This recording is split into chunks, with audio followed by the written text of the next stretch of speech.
Hi, I'm Daniel Johnson. Like they said, I'm not an English major, so this could be very dangerous for me. The name of my piece is called Howl. Howls echoed through the night as I ran, the branches of aspen and spruce clinging to me like grasping fingers. The wolves were not far behind, their ghost-like movements always shrouded just beyond my sight. Fear propelled me onward. The thick blanket of snow made my flight nearly impossible, and the harsh winter wind bit into my exposed face. It was emptiness that drove me to the mountains, the sense that I was missing a vital piece, a single important part that I couldn't seem to find in our world. Now, because of foolishness, I was fleeing for my life. The forest gave way to snowy meadow. The towering shadows of pine encircled around like teeth, rising to swallow me whole. The cries of nocturnal beasts came from all around me now, their chorus erupting into a terrifying crescendo, eyes reflected moonlight from the dark tree line, gazing out from the shadows. A lone wolf slowly emerged, trotting into the meadow. I froze in place, eyes locked on the beast before me. Frost clung to his snow-white fur, and he stood proudly, tail held high as he considered me. There was a presence to him, one I couldn't quite explain. Here was the predator, man's nemesis. Conflict was our destiny, it seemed, mythology telling time and time again of man's triumph over the feral brutality of nature. Now it was my time to face that same challenge, and I feared I had already lost. The wolf raised his muzzle skyward, suddenly calling out with all the sorrow of the earth. My breathing slowed and my heart calmed. Fear and dread dissolved all at once. As his eyes returned to me, in that moment, we understood each other. This creature was not the villain we made him to be. There was a ferocious beauty here, a wild freedom, but also a great sadness, a world that was soon to be lost forever, and we were to blame. The weight of the earth fell heavily upon my chest, and in that moment, I wept. We had removed ourselves from their world and created our own out of fear. Without warning, the wolf turned from the meadow, from the man on his knees. A lone howl broke through the silence of the night, carrying across a great distance on cold winds. Their notes no longer inspired the terror from moments before. It was a haunting beauty that sounded through the mountains now. Perhaps it always was, and I was just too deaf to hear it. A rhythm of the earth, a primal song, and one we had forgotten. As I listened to the nocturnal symphony fade into the night, I remembered, and with tears in my eyes, I smiled. Thank you.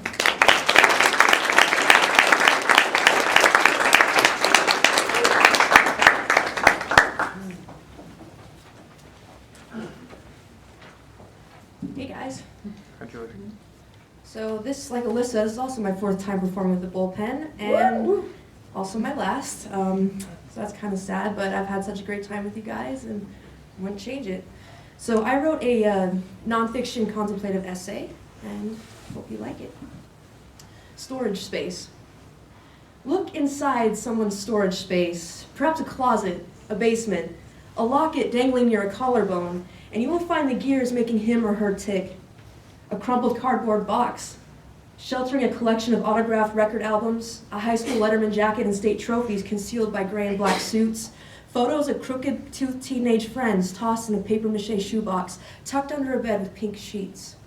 Memories kept warm with a blanket of dust. Memories shedding light on who we are. Memories rebuilding our structure when our frame crumbles. Like storage space, the brain evolves to fit each person. The brain's dips and grooves match the fingerprints of our experiences and personalities, molding the gray matter.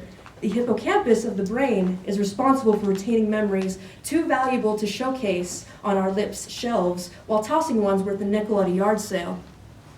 It serves as our personal attic, holding our memories, holding our identity.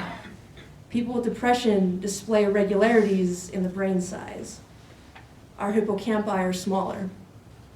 Because of the smaller storage space, we, with depression, cannot hold on to every concert ticket, every line of the poem that reminded us how to breathe. We can only reach for a single memory, a memory of us laughing with our best friend buried under perhaps the F in chemistry, parents' divorces, a younger brother's funeral. When we forget what built our bones, it's not as easy as searching through cardboard boxes labeled, "This is who you are." After all, storage space serves as our reminder, reminding us what we loved, what we accomplished, reminding us who we are as we dig through videos of our first steps, stories wrote for our parents in blue crayon, and black and white photos of our great-grandpa whose smile looks like ours. We all have that one memory or experience tethering us to an identity, Depression, like a broken compass, leads us in a direction so far from ourselves, we eventually forget. A burning blaze devouring photo albums of our birthdays, vacations, family reunions, destroying our chance to cling to that one memory, that one experience, giving us reason, giving us purpose.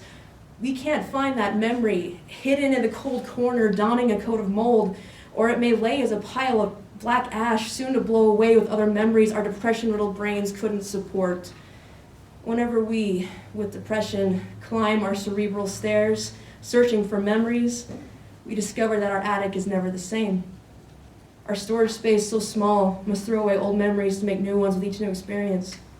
We are never anchored. Maybe that's why depression is so hard. Thank you.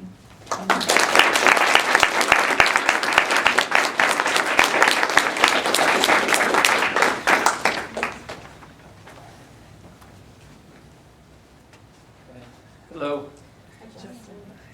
It's really fantastic to have such a great crowd. I think the literature is super important, and community literature is the most important. So we need you all here every other week so we can eventually grow out of this room and get a concert hall or something. Yeah. Right. A new library. Yeah, a new library, that's right. Yeah, exactly. Okay, so keep in mind, the cool thing about Helicon West is that it's community-based and it's uncensored. So I took full advantage of that fact. And my piece is called Casual Sex. She closes her big green eyes after I come, then swallows it with a wince. She lies below me, head to the side, eyes closed, unmoving. Is she mad? I'm going to be mad if she's mad. I haven't got anything to feel bad about. I didn't ask her for anything. She was already drunk when she called me. Girls always try to make you feel like some kind of predator. They all get off on playing the victim. It's not sex they want, it's pity. I listened to her talk from the moment I stepped through her doorway, about everything. Her dad, her sisters, her roommate, her goddamn cats, how she loves them, hates them, misses them. Here, have more whiskey. Hey, stay the night. Oh, my dad's dead. Did I ever mention that? Yeah, cancer. Oh, I hate living in this city. I want to move home. Don't leave. Take off my shirt. Don't go home. I'll suck your dick. Do you like my tits? I stay astride her naked chest for a weirdly long time.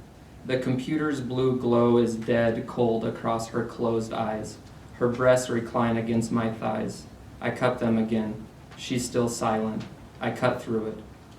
Do you want... No. So I roll off of her and say nothing. She must be more drunk than I thought. We don't sleep. We don't talk. We lie like twin corpses. Weird guilt races through me. The ceiling fan clicks like a metronome. Then she rolls back onto me, digs her fingers into my back. Her black hair spreads across my chest, then tears make it stick. She fills her lungs completely.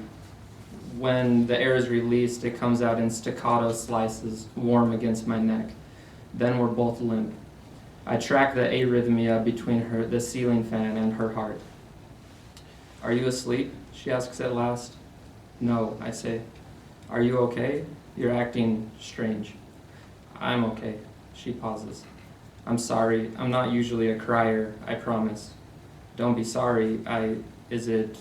Was I too rough? She laughs the way a mother laughs at an adorably naive child, like I couldn't have possibly misunderstood her more. No, God, no. I barely know you. Okay. The weird guilt rises again. Do you like me? I ask. She rolls off my chest and laughs a laugh that ends with a sob. She exhales hugely, then grabs my hand, guides it onto her tit, squeezes. Right there, she says. Feel it? I feel it. I miss my mom, she says. I'll never forget the texture, like a ball of tiny snakes, twisted and knotted and bulbous and strong, like deep fibrous roots supporting the flower of her nipple, as big as the new knot in my throat. They think it's metastatic. They're cutting it off tomorrow. I think about that word, it. Thanks.